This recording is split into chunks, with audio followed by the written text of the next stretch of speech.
Welcome to BlackUSA.news morning show. I'm your host, William Honolulu Jr. Join us as we explore the news and opinions that impact our community. We break down how the major stories have a very personal, local, and racial impact. No topic is off limits, but even if the conversation gets rough, we're always going to keep it real.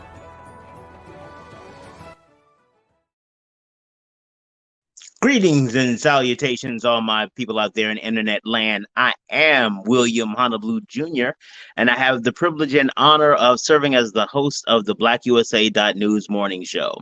Welcome, welcome, welcome. We have a great show for you today, especially out here for the parents. Those of you all who have young people who are maturing, getting ready for that age where they leave high school and the comforts of home and go to the harsh and unrelenting world of college and further academics. But it doesn't even have to be that dramatic. It really doesn't. We got a brother on here today, James Henderson, one of my good friends. I think I've known him 20 some years back in undergrad days and stuff like that. But so I can't tell you what else is going to get said today, because sometimes that happens. Like people know you from the olden days. Like, oh yeah, wait, no, that's not a story we tell here.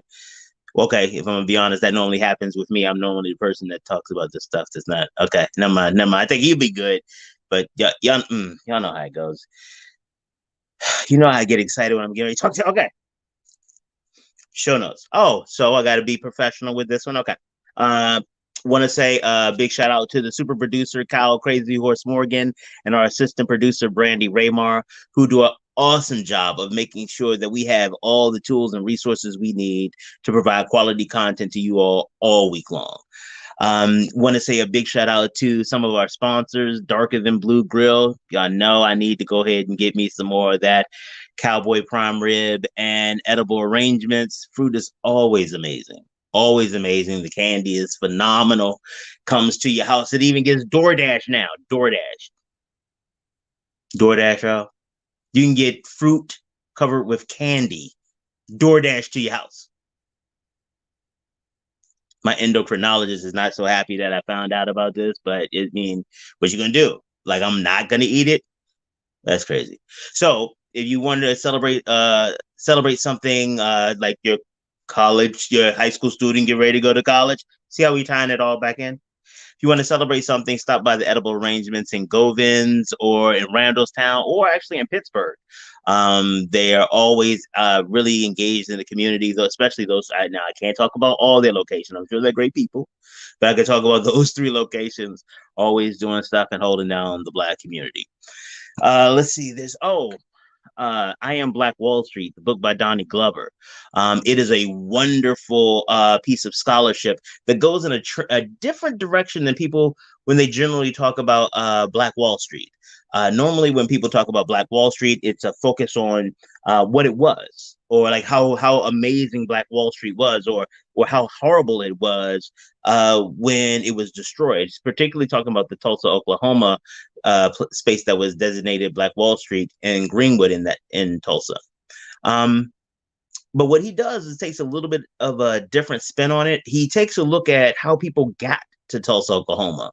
He also talks about the other locations that were designated Black Wall Streets as well, and he gives us kind of a idea of what they went through, some of the decision making and some of the thoughts that they had, and making it to Tulsa, Oklahoma. And to be honest, some of it reads like a pretty good blueprint for what we're trying to do now. I mean, sadly, we're celebrating, memorializing 100 years since the Tulsa, Oklahoma bombing and massacre, and a lot of the things that they were fighting for, the issues that they have, the magnitude. Again, I'm not trying to take nothing away from any progress we've made, but we still got a lot of work left to do.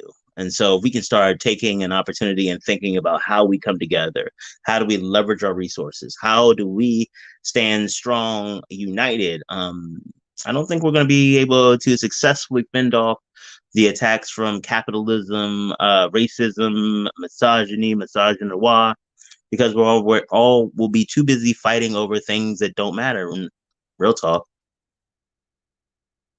I don't want that. I don't want that for us. So yeah. So pick up his book. I'm sorry, y'all know how I get into stuff, and then I forget what I'm supposed to be talking about. I don't even honestly. I gotta be honest. I don't know how long they're gonna let me keep this job because it's not. I'm not a professional at this. Y'all know how it is. I like talking to people, like and educating you on, letting y'all know what's really going on. So, I got another opportunity to do that. And again, I want to make sure that we focus on our parents out there or people who are guardians or actively engaged in a young person's life. Tell you a little bit before the brother comes to the stage. You all know I have two sons, LJ and Diddy. Uh, they both went on the college tour that we're going to talk about. LJ actually went on the HBCU and the Ivy League tour, I think, and I think Diddy went on. I know Diddy went on the HBCU tour. And so my youngest, he's brilliant. Oldest one, incredibly smart. But I want to talk about the youngest one for just a second, because the youngest one, he thought he would, because when we originally had scheduled the college tour, it was supposed, winter break. I mean, spring break that year was like 7 or 8 days, but we had a whole bunch of snow, so it went from an 8-day spring break to like a 4-day, like a long weekend with a couple extra days in the next week. So they were trying to make up the days. And the youngest said, I don't know if I want to go on a college tour anymore.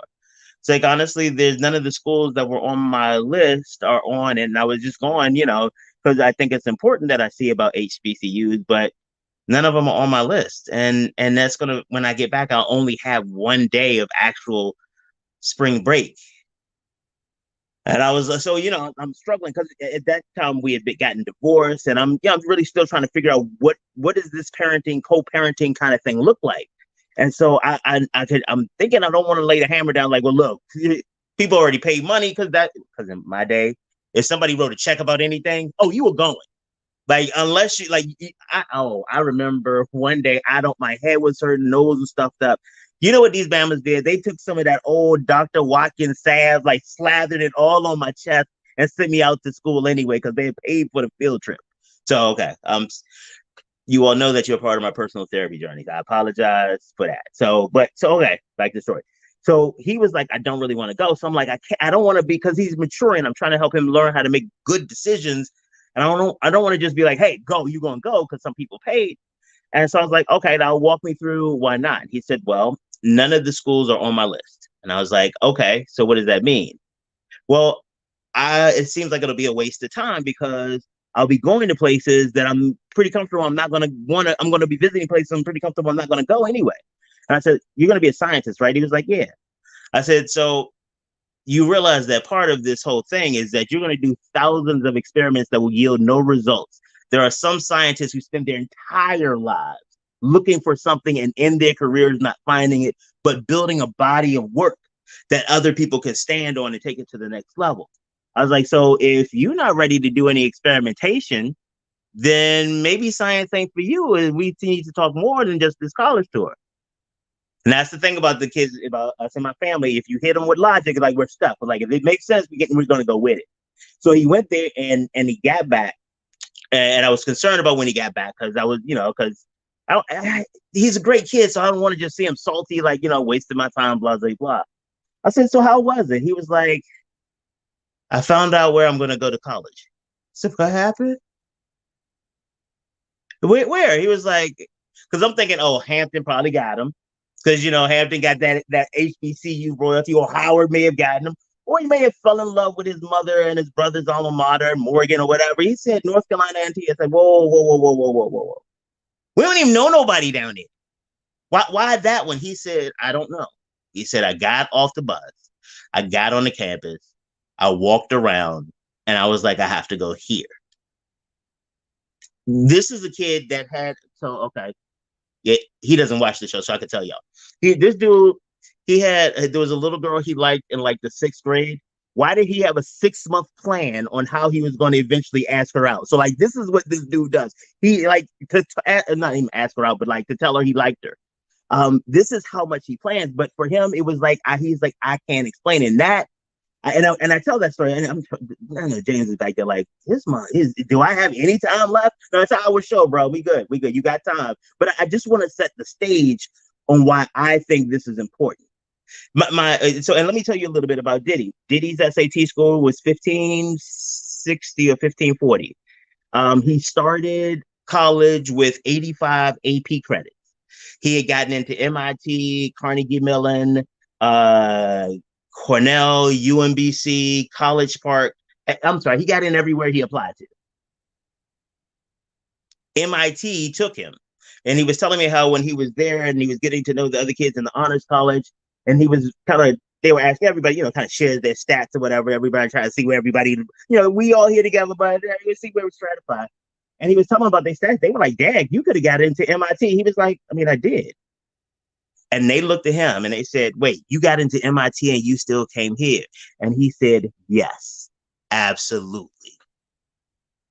From not wanting to go on this, he didn't say stupid, but it was that whole, this thing about, and again, I don't want to do Black people stuff, but like MIT has accepted, like it wasn't a question whether MIT was going to accept him.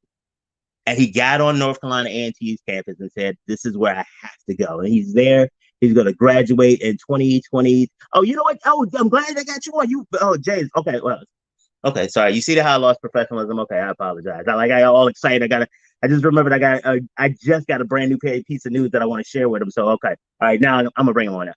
It's been like 10 minutes. Okay, all right. I apologize. Okay. Brother, I am so sorry. I know that was a long reading. I was trying to, but I think the story is important. It is. Because it really indicates, to me at least, the importance of exposing kids to things, even when they think, hell no, this is no way. All right, so, hi, brother. Why don't you introduce yourself to everybody? I'm so excited just to jump in. I keep forgetting they don't know you already. So tell them about yourself. All right, how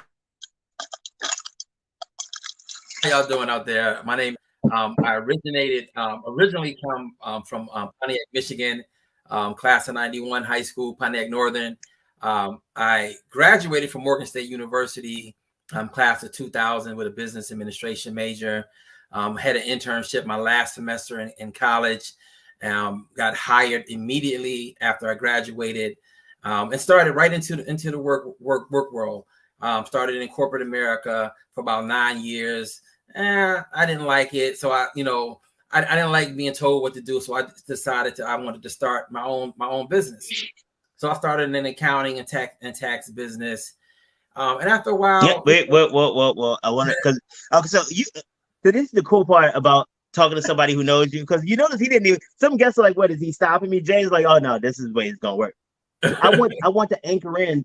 Tell them what the business you started, because I want them to understand that the melanin you are associated with is also in a field of independence that is not always there. So I want to make sure they know this is possible.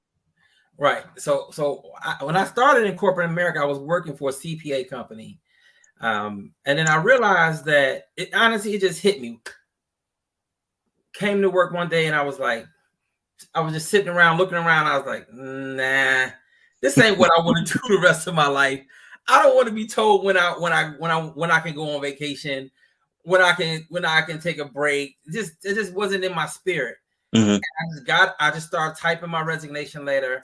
But one thing I did know, I didn't know what I was going to do, but one thing I did know, that I can do what I'm doing in this office on my own. I had enough knowledge, I have enough experience to be somebody's accountant, mm-hmm. to be somebody's tax professional. I didn't need a CPA license behind me to be able to do it, and that's the direction I took. I said, "Oh, you know what? I can start on." So initially, this is a funny story. Initially, I did not have any clients. I didn't even tell my wife I had quit. Every morning, I would get up when she got up, and we would leave together. I would drive around the corner, get back in the driveway, get right back in the bed. I watched the History Channel for about 6 months, and then one day I was like, "This is kind of crazy." One day I was like, "I don't need deodorant on. I ain't going nowhere." And that's when I realized, hey, gone too far. Get out there and start making connections. And I'm a real personal person, so a lot of the clients I had with the CPA company was calling me like, "Yo, you're not working today. You're not working this week." I was like, so I was explaining to them that I had resigned, and they was like, "Hey, you want to do some accounting work with us?" Blah blah blah. Next thing you know, 3, 4, 5 clients later, I was like, you know what, I can sustain this on my own. And I built a nice little small business on my own. Mm-hmm. And a few years later, and it wasn't really the money. It was more so my time. My time. I value my time, and that's what I teach a lot of my kids on my college tour. Value your time. Don't let nobody eat up your time, because you'll never get that time back again. So about 5 or 6 years into working for myself, I decided, I said, no, I'm gonna start a foundation. So we started. So me and Dr. Ryan for the Ryan Institute started. Big up Dante. I'm sorry. Big up Dr. Ryan. I'm sorry. And his wife, Jaika. Yes, sir. Sorry. Right. So with my fraternity, we started doing SAT prep classes. So I was in charge of the educational department. So I just went out and just started really, really recruiting students to participate in our SAT prep classes.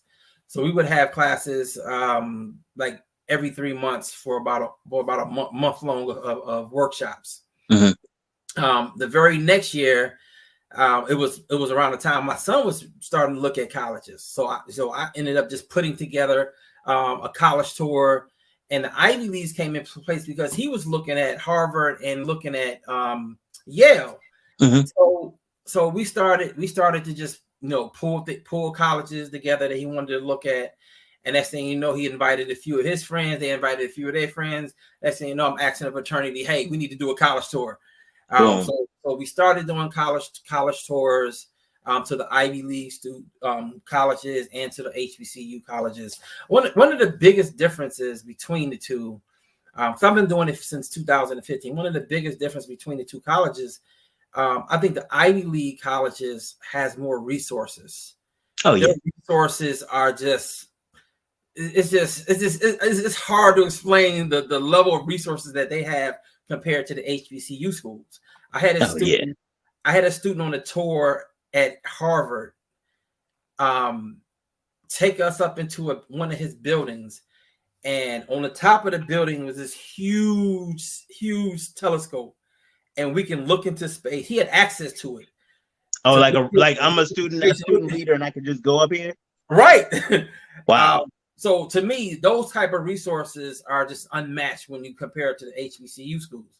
However, the flip side of that, what's so special about the HBCU schools? To me, just one graduating from an HBCU, Morgan State University, and visiting all of the different HBCUs in the country, the biggest difference on their side is their administration, their professors, they care a lot more about the student. And it's more of a family atmosphere. To me, the education is still pretty much the same, minus the additional resources that they may have. And so one of the other things that I've noticed, so I graduated from a PWI, University of Maryland, Baltimore County, go Treevers. But one of the things, I did have an opportunity to work at Morgan and have been working alongside several other HBCUs in different capacities. One of the other things that I have also noticed is that HBCUs are more welcoming to students from backgrounds that other institutions wouldn't necessarily be accommodating. Correct. They understand what it means that you may have foster care in your background, that you may have family abuse, CPS, you may have limited academic proficiency. One of my friends, she was doing the summer bridge program actually at Morgan, and she in her summer bridge program had valedictorians, and it was like the top tier of students in Baltimore City schools, like, the ones who graduated like in the top, and then many of them were going to Morgan. She had the program specifically for those who graduated in the top of their classes in high school, but still were deficient in being able to take the placement test in like Math 101 or English 101. They still needed remedial work. And so, to your point, additionally, it's not just that the HBCUs don't have the resources, the financial and the academic resources. When I say academic resources, like equipment, that that the Ivy Leagues, PWIs, especially Ivy Leagues, have. It's also that they're dealing with students that those other schools don't even consider as, like, they're not even real students. Right. They may go. The students that a Morgan or a Coppin or a Bowie or a UMES may open their campus to. Harvard or MIT, what? Who? Right. Oh, well, let's get one of you all. You all have a Hunger Games academic battle, and Right. whoever is the winner will celebrate you. And look how wonderful we are at our Ivy League school, because we look at this one. This one was one of the look how, and it becomes and again, not saying everybody's just doing tokenism, but the sad part is about stuff like that. Everybody looks the same way. It's not like they wear t-shirts like "I will treat you like a token." Mm-hmm. They all get their clothes to the same J. Crew catalog, and they show up, and you're like, well, which one are you? Right. And so because, and I want to make sure that is highlighted, because you're right, it's the same type of education, same quality and caliber, but they're working with students who have fewer resources, not just the school resources, but the students come to the table in many cases with fewer resources. Right. And they're still there to support. Mm-hmm. So all right. So I appreciate setting the context about how you came up with that, because I think it's important for people to understand. Because if they're, a lot of people, for some of them, college tours are just perfunctory. It's something you do, in case you want to go someplace, just to make sure. Because what you're going to do, not go. But talk about some of the things you've seen over the years during the college tours and the benefits that the students have experienced. I'll say this, and I'm gonna give a little bit of a rundown of some of the things that we also provide. Cool, yeah. We also one of the primary things we try to do is prepare students not only for college but for life. So we do, when we put our program together, it's intentional. Everything we do, we try to do it intentionally. We make sure that we have monthly SAT prep classes, and we accommodate students that work. So we do SAT prep classes on the weekends and in the evenings. We do virtual college tours to accommodate. I mean, the virtual college tours actually kind of sprung out of the pandemic, right? Which was to me a blessing in disguise. Yeah, there's a lot of it was a jacked up situation, but there were some good things that came out of it. Right. So it allowed us to be able to expand our reach of the number of youth that we've been able to work with. So we've been able to work with students in Spain, Canada, California, Texas. I mean, it just expanded everywhere. Wow, I didn't even know that. Congratulations, man. Yes, it's crazy. Good business, man. Crazy. But it was very interesting. So we do provide the virtual college tour. We just went back to do our on-campus college tour. We do FAFSA workshops. We do college essay, and resume writing workshops to better prepare them to be accepted into college. And if they don't choose college, making sure that their resume is tight enough that they can go out and apply for a job or apply for an internship or what have you. But one big part of our program that sprung out of our college tours was in 2017. We were on the bus traveling from one school to the other, and I just started talking to a couple of students about some failed businesses that I've had. I've had many failed businesses, and the reason I was telling them about my failed business was because I thought that they would learn more about my failures than they would from my success stories. Because if I'm telling them what I did wrong, maybe if they decide to do that. So what sprung out of that conversation was a business pitch competition. So we were just having a broad discussion about different businesses, how to set them up, the functions of them, for-profit versus non-profit, LLCs versus C corps, and just telling them I was just giving them the basic concepts of it. Right. for teenagers, they were able to grasp that really quick. So we separated them into groups and had them come up with their own business strategy, to come up with their own budget and to be able to pitch that business idea to everybody on the bus. Mm-hmm. And then, I would give them cash prizes or computers, things like that, just to keep them inspired.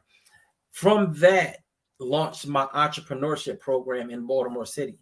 I started over at Coppin Academy, being a volunteer. Just, hey, I want to just teach. Big up Principal Ullman. Big up Principal Ullman over there at Coppin Academy. He is the greatest. Then I started doing some work over at Douglas High School. Now I'm in St. Francis. I'm trying to get back into Reginald F. Lewis. Haven't been able to do that since the pandemic. But slow up on that one for a little bit, partner. Holler at me off camera. Might need to pull your coat to the game. You might not want to do that right now. All right. So to me, all right, we focus on college readiness and entrepreneurship, primarily because I'm looking at all of the students on my bus. Not all of them are going to go to college. Not even just not all of them are going to college. Even the ones that go to college, I think about all the people that I went to college with. How many of them actually graduated? And what do they do after that? So I was thinking of a different strategy of, hey, you can still be successful whether you go to college or not. Right. So that's when we just started doing our entrepreneurship program. We actually do it on the bus and in the high schools. So that's the direction that we've been going on over the past couple of years. That's what's up, man. That's what's up. And tell us a little bit about well, we're gonna get to the successes and some things. We'll say that to the end because I love that. It's like dessert. But talk to us a little bit about some of the things that parents have learned in working with you. So one of the things that I also want you all to know about this program, and it's funny that you haven't mentioned it yet. It's been like a half an hour. There's a lot of workshops that they do for parents. Like there's a lot of communication with the parents, not just like your kid is messing up, you might want to come and get them, or where's your balance or whatever. It's like, hey, this is what we're teaching the kids. If you all want to come through and find out about it, hey, we talking about entrepreneurship. If you want to come through and find out about it, hey, come watch your kids do this. And it's a lot of parental engagement. And one of the things that I saw was that some of the workshops or some of the engagements, even some of the like random conversations at the bowling alleys or whatever, when we're doing the fundraisers, they changed the way that some of the parents saw their roles. They started I remember one workshop you did at the bowling alley. It was kind of an orientation for parents, just this is what's going to happen, and they make sure. And a lot of parents, especially I remember because you were talking about the fraternity things and stuff like that, and they were like, well, and some people were like, yeah, I heard of fraternities, yeah, and it was clearly blanks, and it was an educational opportunity, right? To really, because if their kids decide to become part of a fraternity or sorority, that's going to have an implication on the family, and the parents had no idea what was going on. And I remember my mother and father were like, "So you walk in line like," and I was like, "Nah, whoa." Yeah, we transitioned in decades now, so we don't. Right. So we do a lot of family engagement. To actually be on our college tour, one of the very first things we do is have family engagement at Morgan State University. We kind of do that once a year. This year we're going to do it twice a year. This year we're going to do it twice. But the engagement that we do at Morgan State University, we want the parents to be able to see what the program is going to look like on a day-to-day basis when I take their kids away. Another thing, it helps with the comfort level of parents, because a lot of the parents, they're helicopter parents. They haven't really let their kids really out of their sight and on their own to try to help them make their own decisions, and that's why it's really important. And I'm going to say my program to allow the kids to go out and experience things on their own and try to make decisions on their own. So we do that college. We call it College Readiness Day, where we get all the parents together, and then I bring out a lot of the coaches from Morgan State University, They come Oh out. yeah. I'll bring out the different fraternities and sororities. They'll come out, step, and talk about the history of their individual organizations. Then we'll attend the basketball game, and then we'll do a tour of the campus. And then we have another event, a family engagement event, where it's either a bowling or a skating event, and it helps to get the kids to socialize with each other, but not only that, but it also helps the parents to be able to meet our chaperones, to get to know us a little bit better, and other parents, right? Right. So we try to keep everybody connected and learning at the same time while they're having fun. Sometimes they don't really know they're learning stuff, right. Because like I said, everything is done intentional and with the purpose. So they while we're having fun, they're learning things as well. Also do a event, and I always make this optional. I invite everybody out to my church, because if I'm gonna take your kid away for 5 days, I want blessings of safe travel and mercy to and from my destination. That's just me. Mm-hmm.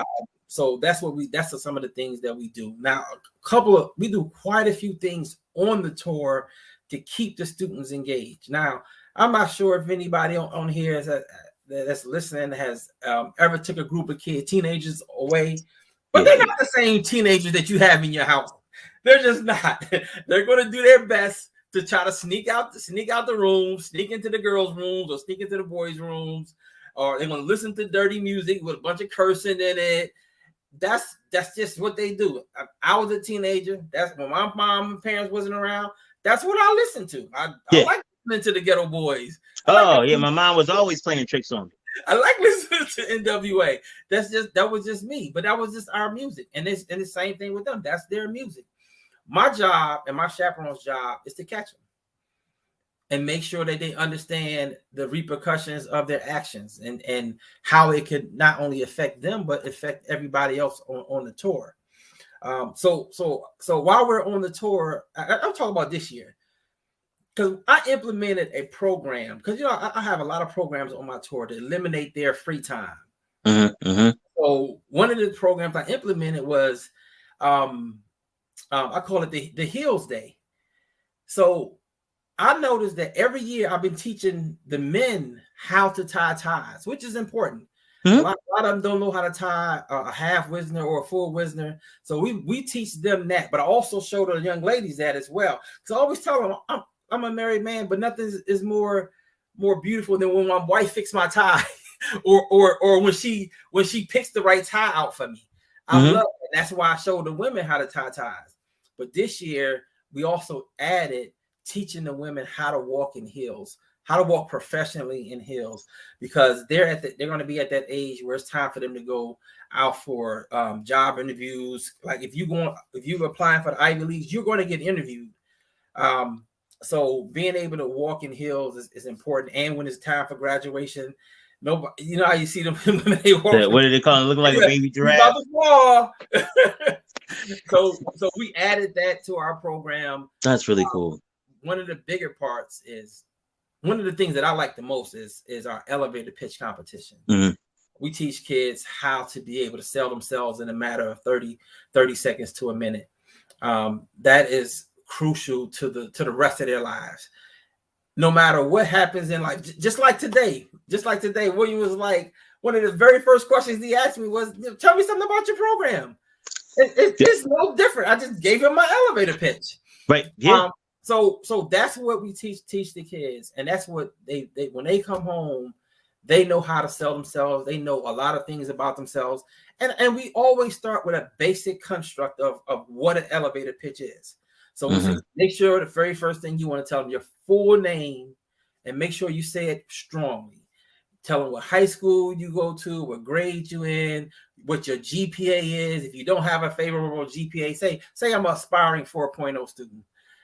Tell them 3 adjectives to describe yourself, and then tell them what your future plans is, or ask them a question. What do you want out of this meeting that you're trying to get? Do you want an investment? Do you want another meeting?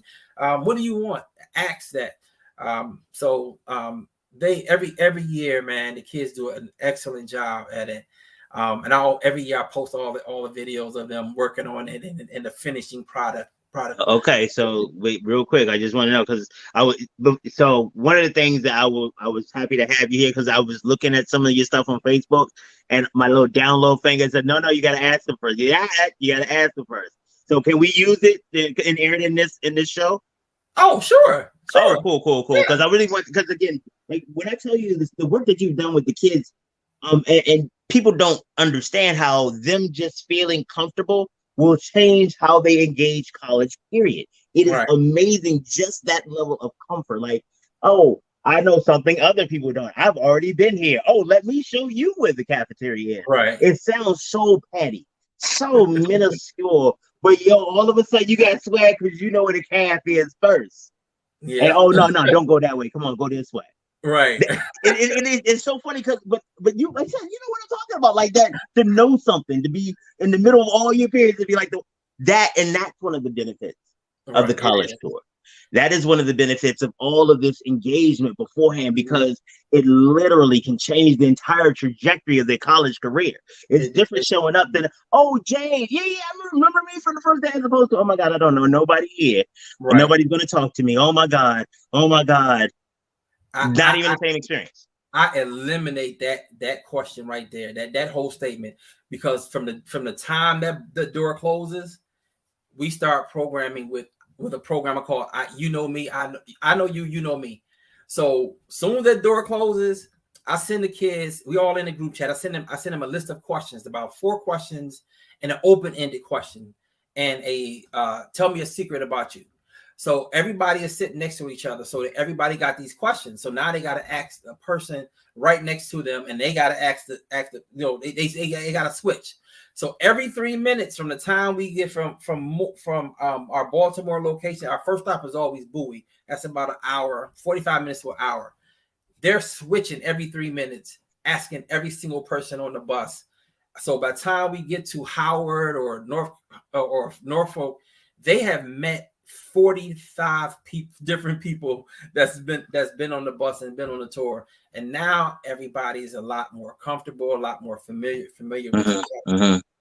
So I think we do a really, really excellent job with making sure that the college tour is not just about education. Now, right. I know that sounds crazy. No, you. I tell it. Again, I got evidence that it worked. So, like you ain't selling nothing to the choir here. Right. Go ahead. A lot of parents see the thing about it. A lot of parents tend to forget about. I call it that 40% about college that's going to help your students stay in college, because when you don't have those kind of conversations and you don't show them the other side of college, other than just the books and going to class and the library. No, they need to be talking about dorm life. They need to be talking about the food. If you cannot send a child off to college and not talk to them about internships. Internships, especially for HBCU school students, internships is what I call the equilibrium when you got to go out there and compete against the PWIs and the Ivy League schools. There's only one way to balance that out, is to get internships. That way, supervisors, managers know who you are. They know your work ethic. Typically, most people want to hire somebody that they know what their work ethics are and got a little bit of history with. And that's why by the time you leave my tour, you already know internships is so key to the success of a college student. It's hard to compare to anything else. So you don't even got to, because I got you on this one. This is the cool part about I got receipts on this. I don't come tell you what I think, I tell you what I know. So Diddy got his internship after his first year, his second year. This third year, they offered him an internship. He said no. You know why he said no? His mother had already paid for a vacation, and she was like, "No, if you got the internship, you can go." He was like, "No, because okay." I think he might be bringing the girlfriend on the trip. Oh Lord! And again, I was like, okay, all right, yeah. But guess what? But let me give you a sense of, and be careful, because remember, I told you that he turned down MIT to go to North Carolina A&T, right? Right. He told them that the 4 weeks came in the middle, the part of the 4 weeks that they wanted him to go to Botswana to do research on coding on aerosol dispersal. That they needed 4 weeks. He was like, the vacation is in it. They came back to him and was like, hey, well, would you be willing to do it for 2 weeks? Mm. And they were like, tell us when your vacation is, and we'll try to see. And I was like, don't nobody do that for me, dog. And I got like degrees and like I student loan debt, bro. And so again, big ups to y'all, because like he was keyed into that internship part. I was in real talk. I was more focused on him speeding through the classes so he can finish with his master's or fast on his doctorate. But he was like, "Nah, I'm gonna go ahead and get the internship." Mm-hmm. And I was like, "Again, you make good decisions. You've been doing well so far, so I'm gonna let it go." And boom. He has like he studied muons. I didn't even know that there was a thing called a muon. Mm-hmm. I didn't know. I had to do it straight up. I keep forgetting we on camera, not like just talking to you. My fault. But I had to look to the camera like, let me tell you what happened. I literally had to go out and buy Quantum Physics for Dummies books in between his semesters so I could keep up with him when he got back home. But yeah, so you are absolutely right about the internships, and you all do a great job of really hammering that in, and not just you got to get one. Because when I was an undergrad, everybody was like, you got to get one. I was like, okay, and I got there. My first internship, I was at the mayor's office. It was the largest waste of time I have ever had. The most exciting thing I did was send a 13-page legal size fax to Seoul, Korea. It was my first international fax. But that was it. And so I was like, this is what y'all wanted me to do? So this is how, I don't like this. No, thank you. But that was the key point of it, is that not only does it help you with your career, but it also lets you know what you don't want to do for the rest of your life. Absolutely. I had an internship with General Motors, and most of my family are from Michigan. They all work in the plant. But when I had that internship, I knew from the second day I was there that I did not want to do this the rest of my life. And that helped me out a lot. It put me on a different career path. I was like, there's no way I'm doing that. So how this is, I use dating as a metaphor for business all the time. You might be able to do it for academics as well. Internships are like dating. Okay. All right. You don't want to commit to a job, like I put a ring on no job till I see what you got. Like, internship a little bit while I'm volunteering, maybe a little bit of pay. You give me a little bit of benefits. I give you a little bit of work. And we see if we can grow somewhere. I'm going to work on a metaphor. I'm going to work on it. That might actually write a book about that. Dating an internship or something. All right. So tell us about, and I also want to save some time so we can add in the videos about them doing the pictures. That it's so cool to watch. It is so cool to watch. Like just to watch them stand there and just spit who they are, and it's just like, it is really cool. Because a lot of times we see the images, like, and again, not saying that they're not the type of kids who be put on front store gang signs or twerking. Not saying that they're not, but it's so beautiful to have a set of images that are not those images.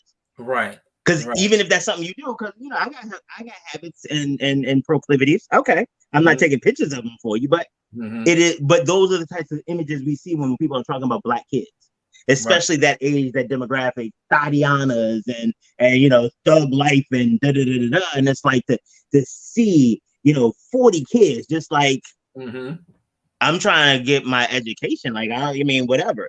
And the cool part is. I'm sorry, I'm doing all the talking. My bad, dude. But it's like I've seen it because like they're different kids. That's the other part too. It's not like you all get the same kid from every school because because normally when you think about field trips from school, there's a certain type of kid that goes, and you can always tell when it's not going to be a good field trip because there's at least 2 kids that don't look like every other kid. It's like, oh yeah, those are the ones they get on the bus a little too active. They like a little. Okay, but you all of the kids show up and you all have a way to manage them. I think some of it is the family engagement and some of it is just the brothers that you bring and the sisters you bring with you. Talk a little bit about how that is, because I know that was one of my things. I'm like, so you want me to send my kids all over the United States, and I'm not even like going to be remotely there. What if? Yeah. Oh my God! What if Yeah. somebody catches them? Sometimes a lot of parents want to go on our tour because of the uncomfortable feeling of so many males being on the tour. But with the prerequisites to even to be on our tour, we get them to a comfort level so that by the time it's actually time for us to go on a tour, everybody's comfortable. But I'm gonna talk about my team a little bit. I pretty much work with some of the same people every year on our tour. My nephew Harold Skandrick, he flies in from Michigan to be on the tour, and it's helped him out as well because it inspired him to go back to college and get his degree. He graduated last year with his bachelor's degree. Big up, Harold. That's big, yo. Big. That's good news, yo. Congratulations, Harold. So he's been on my tour since 2017. Derek Hamlin, it's my line brother. He's a lawyer. He's an active lawyer and a comedian.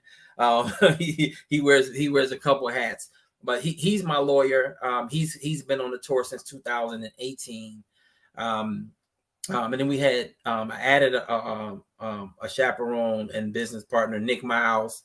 He's a coach, and this is our intentional. Some of the best motivational speakers are coaches, and that's one of the reasons I added him to our college tour, just to keep it always working with the kids, always trying to inspire them and inspire students. And he's been working with kids since he left college. He started at the YMCA on 33rd. Now he has one of the top 10 basketball programs, high school basketball programs in the country. And we added another young lady, Renanda Johnson. She has her own nonprofit, and used to working with young ladies in the Bowie PG area. So that's pretty much my team. All of us have a wealth of experience and working with teens, so we know our way around the block a little bit.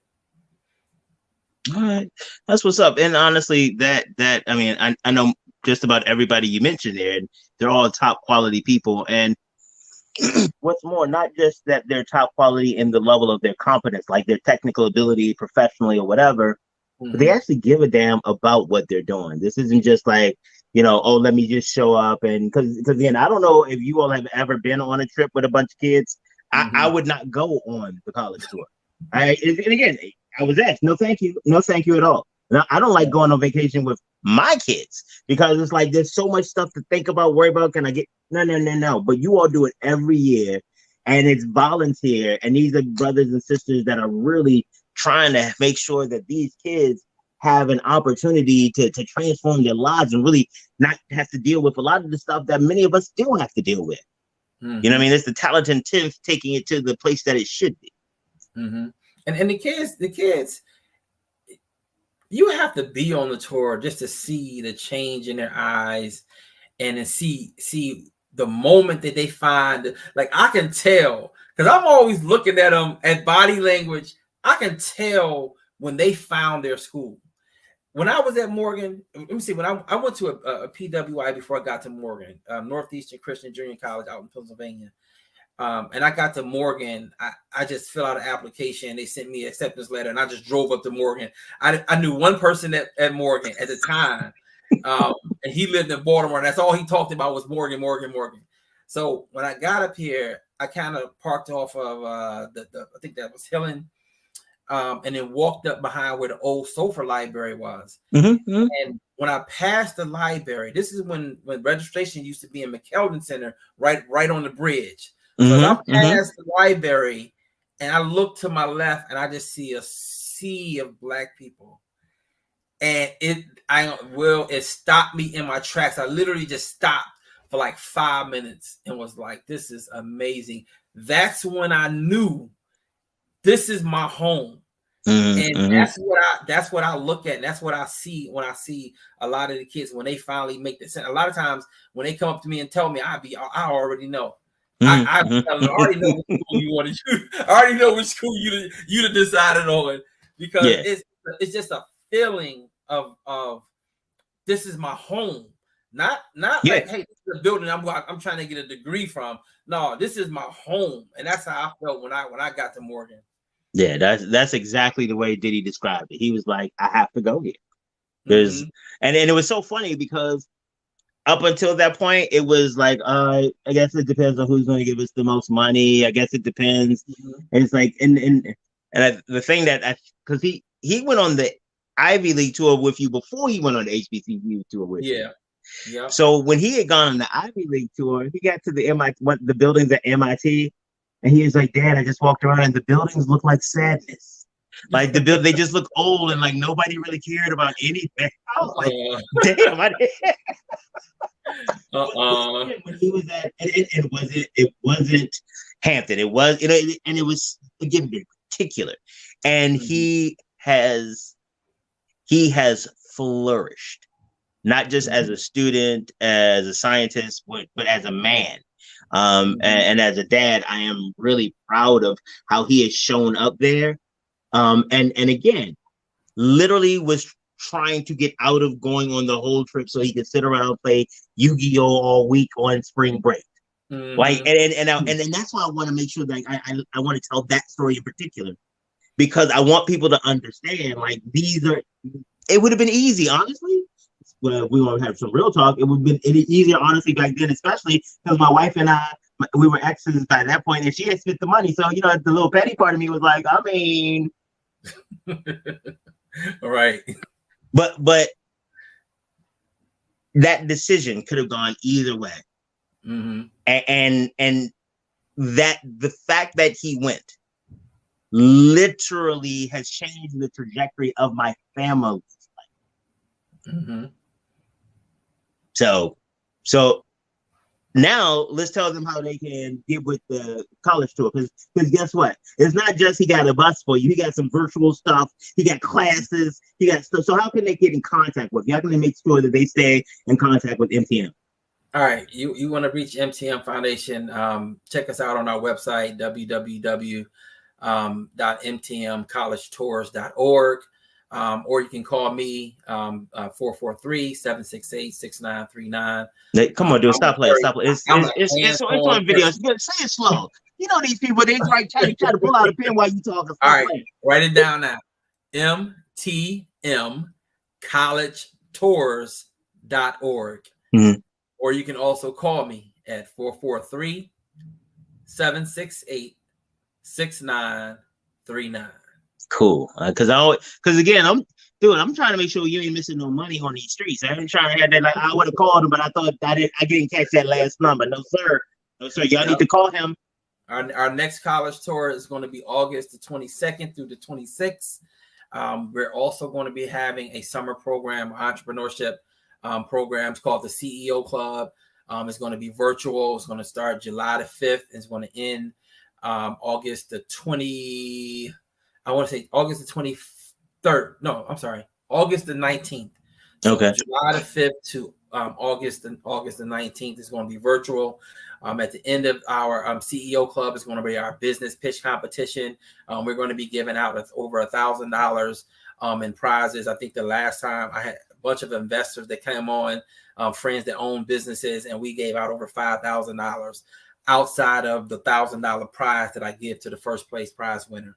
All right, so make sure that you keep us in the loop and make sure you get back on here so as the time gets closer and draws nigh, we can get people out here to support it and watch, because again, these kids are out here doing some real stuff. Like these are the training grounds. This is where it happens. This is where we help shape them. A lot of times we talk about, well, how did they get out there and not know how to do that? Well, when did you stop to tell them? This is where we stop to tell them. Exactly. So I'm sorry. Again, you know what? I'm gonna let you talk eventually. Nick, you got to come back so you do more talking next time. That's what's gonna happen. You gonna come back and you gonna talk.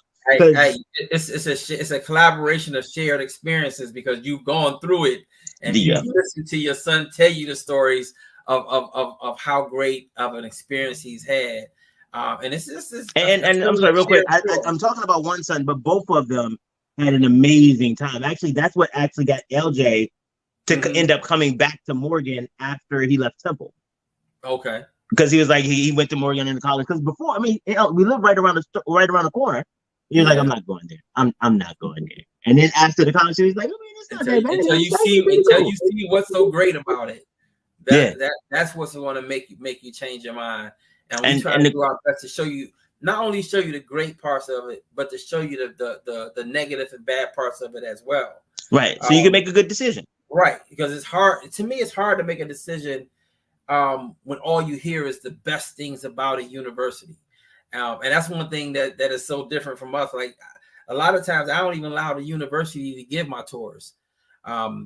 I get student leaders, student organizations to give the tour, because then you can get real answers out of them. Right. And then we also spend a good 30 to 45 minutes and we talk to the kids in the very beginning. We give them a couple basic questions.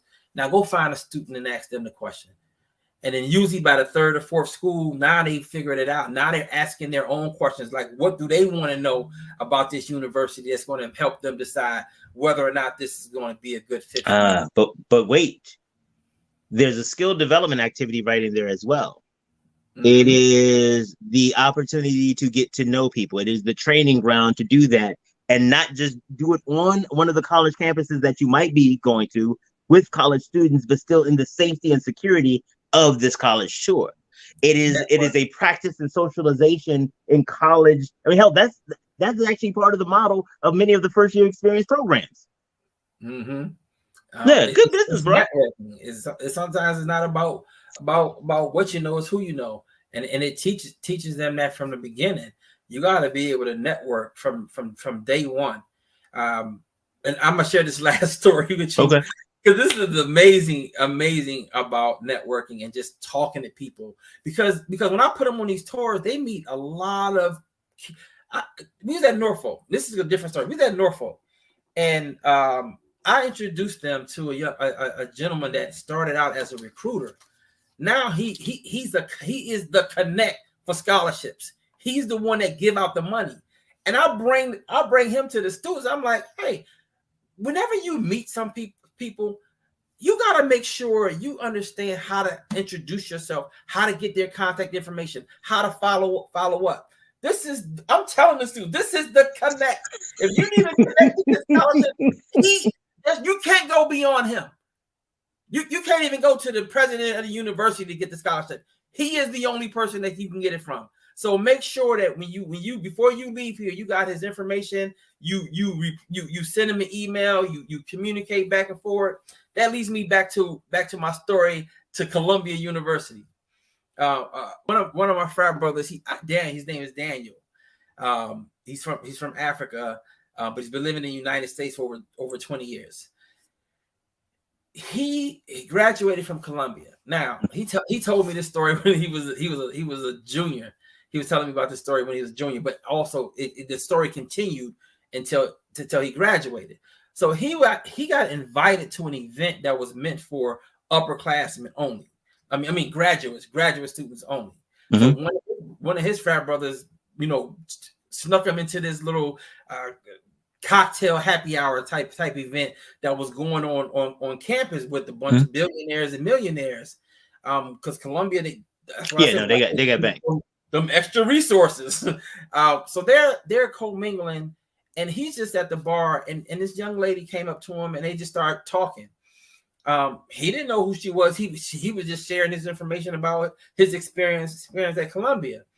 At the end of the day, he got her business card. Come to find out, she works for Goldman Sachs. Later that night, he emails her. A month later, he emails her again.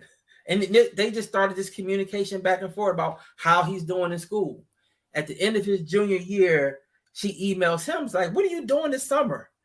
He says nothing. I'm going back to Florida. She's like, would you want an internship? Would you want to work for Goldman Sachs? Outside of his major. This wasn't even nowhere near what he majored in. So he ended up getting an internship with her. He did really well with the internship, stayed in contact with her. By the time he graduated from Columbia, which was a year later, they offered him a job.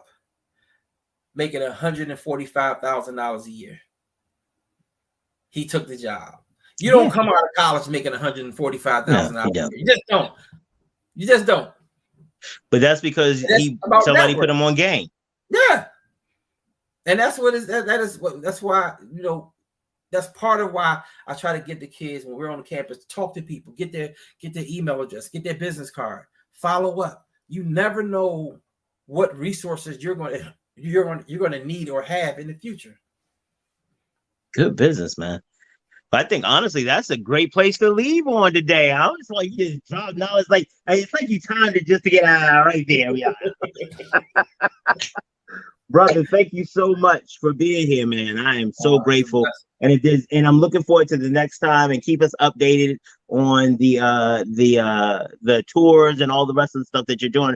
Actually, you know what? We're going to take some bonus time, and I'm going to add to this video some of the clips of your kids so everybody can check them out. Definitely. Please. All right, man. Oh, appreciate you, man. All right, man. Take it light. Now talk to you soon. All right. All right. All right, ladies and gentlemen, boys and girls, children of all ages. I told y'all I know some dope people, didn't I?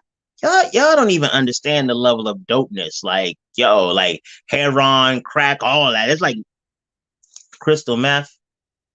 I don't really do those drugs, so I can't tell you how they rank in drugginess, but I know dope people. All right, ladies and gentlemen, boys and girls, it has been a pleasure, and I am so looking forward to seeing you, and we will be black tomorrow.